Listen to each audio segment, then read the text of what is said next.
तो दोस्तों आज हो गया 12 जुलाई 2022। यूपी में देश दुनिया की सभी ताज़ा बड़ी खबरें लेकर आए सिर्फ आपके लिए। चलिए वहाँ पर खबर शुरू करते हैं। उससे पहले चैनल को अब तक सब्सक्राइब ना किया हो तो वहाँ पर चैनल को सब्सक्राइब कर दें, लाइक कर दें, शेयर कर दें ताकि इसी तरह की खबर आप हर रोज़ देख सकें। चलिए शुरू करते हैं आज की पहली बड़ी खबर। गोवा कांग्रेस में हलचल के बीच नेता विपक्ष के पद से हटाए गए माइकल लोबो ने कहा है कि उनकी भाजपा के साथ कोई भी मिली भगत नहीं है। उन्होंने कहा है कि उनके खिलाफ आयोग घोषित करने की कार्रवाई केवल इसलिए नहीं की जा सकती कि वो एक प्रेस कॉन्फ्रेंस में मौजूद नहीं थे।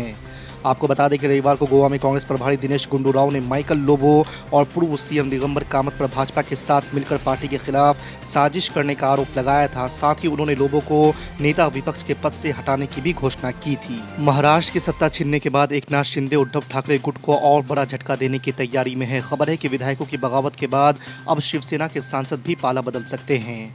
आपको बता दें कि भारतीय जनता पार्टी नेता और केंद्रीय मंत्री राव साहेब दानवे ने सोमवार को दावा किया है कि उद्धव ठाकरे नीच शिवसेना के 12 सांसद मुख्यमंत्री एकनाथ शिंदे गुट के संपर्क में हैं और वे पाला बदलने के लिए तैयार हैं। National Herald money laundering case में पूछताछ के लिए ईडी ने कांग्रेस की अंतरिम अध्यक्ष सोनिया गांधी को नया समन जारी किया है। अब ईडी ने सोनिया गांधी को 21 जुलाई को पेश होने को कहा है। इससे पहले जब ईडी ने समन जारी किया था तो स्वास्थ्य कारणों का हवाला देते हुए सोनिया गांधी ने इसे पोस्टपोन करने का निवेदन किया था। सोनिया गांधी का निवेदन स्वीकार करते हुए ईडी ने पूछताछ की तारीख जुलाई के आखिरी सप्ताह बढ़ाने की बात कही थी। अग्निपथ योजना पर अपनी चिंताओं को लेकर विपक्षी दलों ने रक्षा मंत्री राजनाथ सिंह को एक ज्ञापन सौंपा है। इसमें सरकार से योजना को वापस लेने की मांग की गई है। हालांकि यहां भी विपक्षी एकता टूटती नजर आई है क्योंकि अग्निपथ स्कीम का बढ़ चढ़कर विरोध करने वाली कांग्रेस पार्टी के ही सांसद मनीष तिवारी ने मेमोरेंडम पर साइन करने से इनकार कर दिया है। उत्तर प्रदेश के मुख्यमंत्री योगी आदित्यनाथ ने सोमवार को विश्व जनसंख्या दिवस पर लखनऊ में एक कार्यक्रम में यूपी की बढ़ती आबादी पर चिंता जताई है। उन्होंने कहा है कि जनसंख्या नियंत्रण का कार्यक्रम सफलतापूर्वक आगे बढ़े, लेकिन हमें इस बात का भी ध्यान रखना होगा कि जनसंख्या असंतुलन पैदा ना हो पाए। उन्होंने कहा कि ऐसा ना हो कि किसी वर्ग की आबादी बढ़ने की स्पीड और उनका प्रतिशत ज्यादा हो और जो मूल निवासी है जागरूकता अभियान चलाकर उनकी जनसंख्या नियंत्रित कर असंतुलन पैदा कर दिया जाए। पंजाबी सिंगर सिद्धू मूसेवाला की हत्या के मामले की सीबीआई जांच कराने की मांग खारिज करते हुए सुप्रीम कोर्ट ने इस मामले का राजनीतिकरण न करने की नसीहत दी है।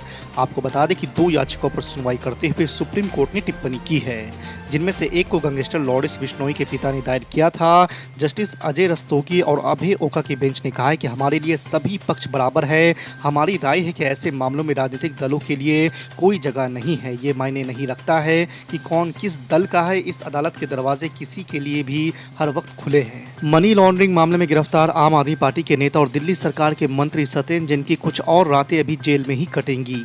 आपको बता दें कि दिल्ली की एक अदालत ने सोमवार को सत्येंद्र जैन की न्यायिक हिरासत एक बार फिर 20 जुलाई तक के लिए बढ़ा दी है। अदालत के ये आदेश ईडी द्वारा सत्येंद्र जैन की पत्नी पूनम जैन को इस सप्ताह जांच एजेंसी के सामने पेश होने के लिए तलब करने के कुछ दिनों बाद आया है। राष्ट्रपति पद के उम्मीदवार यशवंत सिन्हा 15 जुलाई को पटना आ रहे हैं। वह बिहार में विपक्षी दलों के नेताओं से मुलाकात कर अपने समर्थन में वोट मांगेंगे। इस बीच नेता प्रतिपक्ष तेजस्वी यादव ने महागठबंधन की बैठक में यशवंत सिन्हा को सभी दलों की ओर से समर्थन और वोट देने का निर्णय लिए जाने की घोषणा की है। आपको बता दें कि सोमवार को महागठबंधन में शामिल दलों की बैठक प्रदेश राजद कार्यालय में नेता प्रतिपक्ष तेजस्वी यादव की अध्यक्षता में हुई। नए संसद भवन पर बने अशोक स्तंभ के अनावरण पर देश में घमासान छिड़ गया है। राजनीतिक दलों ने प्रधानमंत्री नरेंद्र मोदी को आड़े हाथों लिया है। वहीं ऑल इंडिया मजलिस इत्तेहादुल मुस्लिमीन के चीफ असदुद्दीन ओवैसी ने इसे असंवैधानिक बताया है। असदुद्दीन ओवैसी ने ट्वीट किया है कि संविधान संसद सरकार और न्यायपालिका की शक्तियों को अलग करता है। सरकार के मुखिया के रूप में प्रधानमंत्री को नए संसद भवन के ऊपर बने राष्ट्रीय प्रतीक का अनावरण नहीं करना चाहिए था। असदुद्दीन ओवैसी ने कहा है कि लोकसभा के अध्यक्ष लोकसभा का प्रतिनिधित्व करते हैं, वह सरकार के अधीन नहीं है। पेट्रोल 104 रुपये हो चुका, 115 रुपये हो चुका। इसका जिम्मेदार ताजमहल बनाने वाला है। अगर वो ताजमहल नहीं बनाता तो आज पेट्रोल 40 रुपये में मिलता। बिल्कुल सही है।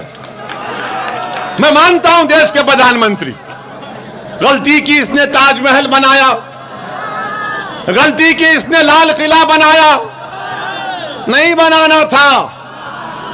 वो पैसे बचा कर रखना था कि 2014 में मोदी जी आएंगे, उनको पेश कर दो। आप बताइए, हर चीज को लाकर न मुसलमान जिम्मेदार है, मुगल जिम्मेदार है। अरे क्या भारत की हिस्ट्री में कि सिर्फ मुगलों की हुकूमत थी? उससे पहले नहीं थी? अशोका की हुकूमत नहीं थी? कि चंद्रगुप्त मौर्य की सरकार हुकूमत नहीं थी, कई सरकारें थी, मगर बीजेपी की आंखों में सिर्फ मुगल दिखता है। एक आंख में मुगल, दूसरी आंख में पाकिस्तान। ना हम मुगलों के जानशीन हैं, ना हमको पाकिस्तान से कुछ मतलब है, मगर इनको सब चीज नजर आती। जिन्ना जिन्ना, अरे जिन्ना से हमको क्या करना है? हमने जिन्ना के पैगाम को ठुकरा दिया। आजादी के 75 साल का जश्न हम 15 अगस्त को मनाने जा रहे हैं, तो भारत में जितने 20 करोड़ मुसलमान हैं वो इस बात की गवाही दे रहे हैं कि उनके दादा और परदादा ने पाकिस्तान के पैगाम को ठुकराया था और भारत को अपना वतन अजीज माना था। आप सभी को पता है कि 7 जुलाई 2020 को हमारे भारत के विदेश मंत्री जयशंकर जी और चीन के विदेश मंत्री वांग यी के बीच में बैठक हुई। इस बैठक के बाद भी जो बात विनीत पुनिया जी ने रखी कि पूर्वी लद्दाख को लेकर जो हमारी सीमा सुरक्षा को लेकर जो हमारी चिंताएं हैं, उन समस्याओं का आज भी कोई ठोस समाधान 7 जुलाई 2022 के इस मीटिंग के बाद नहीं निकला है।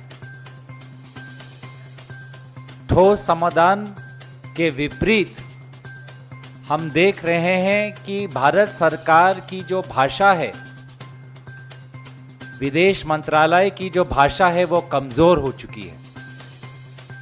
जहां पर हमारी मांग, कांग्रेस पार्टी की मांग बहुत स्पष्ट है कि 5 मई 2020 से पहले भारत की सीमा पर जो स्थिति थी वो स्टेटस को एंटी हमें चाहिए, ये हमारी स्पष्ट मांग है।